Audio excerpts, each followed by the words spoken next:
This morning I bought 4 new orchids. I just couldn't help myself, there was a sale, about 6 euros each. But that yellow, I got it in a different store for 10 euros. Let's have a closer look with you guys. I haven't really inspected.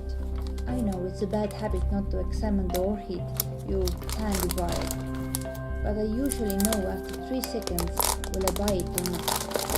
One thing I really look for is the mealybug. You know, a white bug, and that's when you see a powdery white layer on the leaves. I don't need that in my life, so when I see a mealybug, I don't usually buy the plant. So let's take this beauty out. I like that the petals are almost pure yellow. Tiny pink veins are in the lower petals, but overall it's nice pure stark yellow without no other color veins, spots or edges. The lip is dark pink, which gives her a nice complete look. We see a bulb that is dried up, but we also see some very healthy ones coming from the top. It also has 2 small spikes in the sides, which is always nice to have. And as usually, if you buy a new flower, there is a company label in there.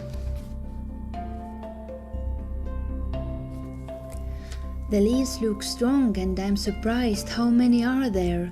8 leaves. It tells me that the orchid is not young, which means she had time to grow more roots, and that means orchid and more flower spikes. Oh, I see one more the orchid root in here. It's very dry, the particles are flying all around. I don't want that, I'm gonna cut it off. Oh my god, there are so many roots. Wow, I never seen so many roots in new Repotting orchid. There are just roots everywhere, full of it. More roots means stronger plant, and that means more flowers.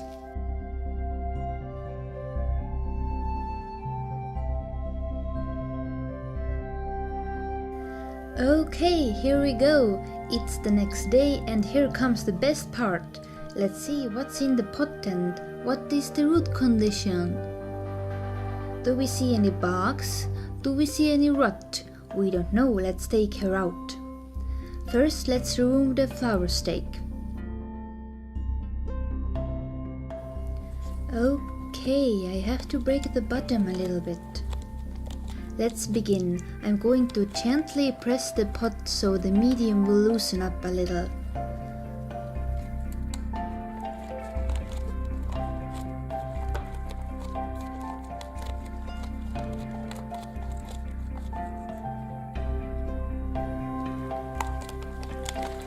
Okay, I have to break the bottom a bit. Nothing. It's stuck in there.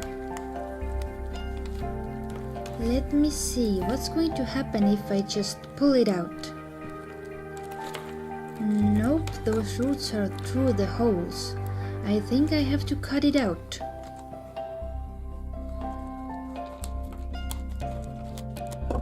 There are lots of roots in here, but still I don't want to cut healthy roots, so I'm cutting the plastic around them carefully as I can.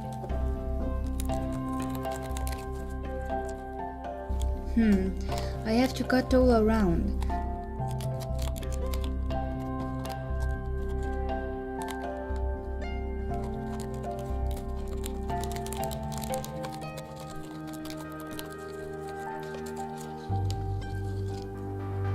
Yoo-hoo, she's out! Oh my god, look how many roots she has. I'm still amazed.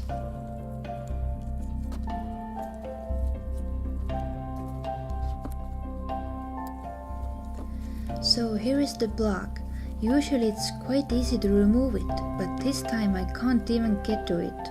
There are so many roots ahead, it's absurd. Okay, I think I got all of it. Reason why you have to take it out is it's absorbing more water than the rest of the medium around it, and it will suffocate the roots. It's a good way to grow small plants in there, but if they grow bigger, they don't simply need the block anymore. Fine, I'm going to wash the roots and then inspect them a little more closely.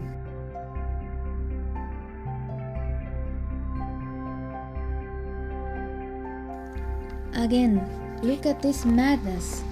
I think she's much older than the usual age I buy them, over 4 years old at least. What was her journey so far? Nobody knows, but I will offer her a good life in my home. I'm going to clean my scissors with some antiseptic so I won't transfer any bacteria on the roots and just snip some off. But there is not much to cut. Let's inspect the roots closely.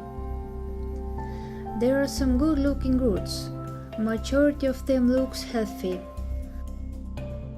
So basically you can cut the roots which are soft and hollow. If they are firm, strong but little brown, you don't need to cut them. And light yellow roots are perfectly good.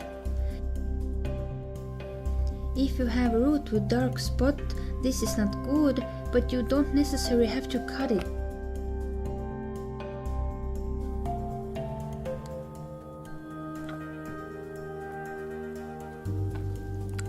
I will add a little hydrogen peroxide. It will remove the bacteria and fungus, just in case.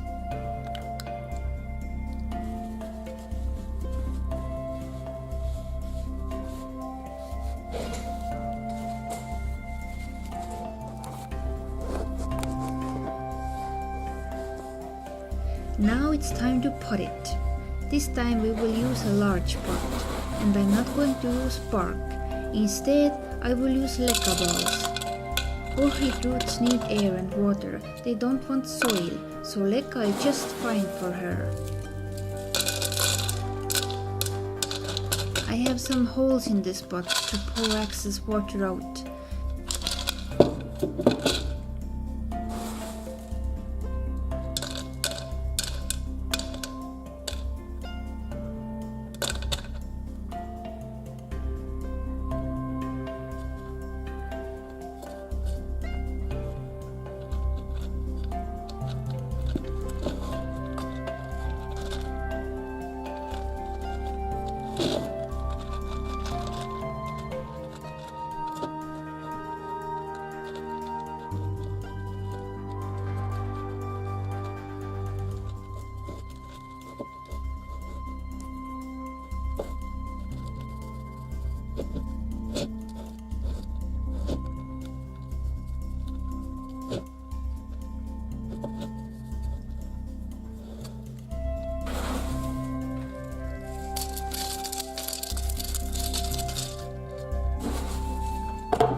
And now some small ones, because if you use leca, you leave the water on the bottom where are no roots, just leca, and leca balls rises the water up to the top, but you need some small pieces as well.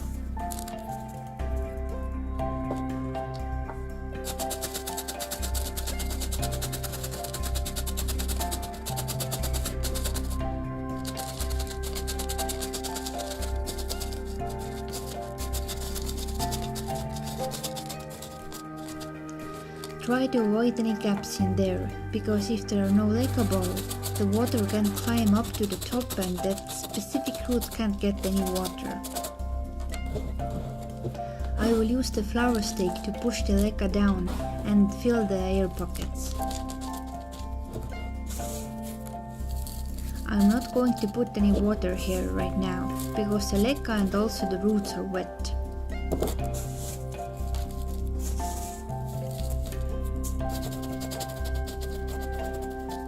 So that's it.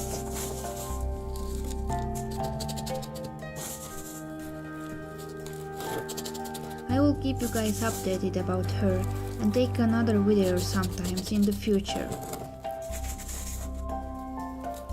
And please subscribe to my channel, and I will see you next time. Bye!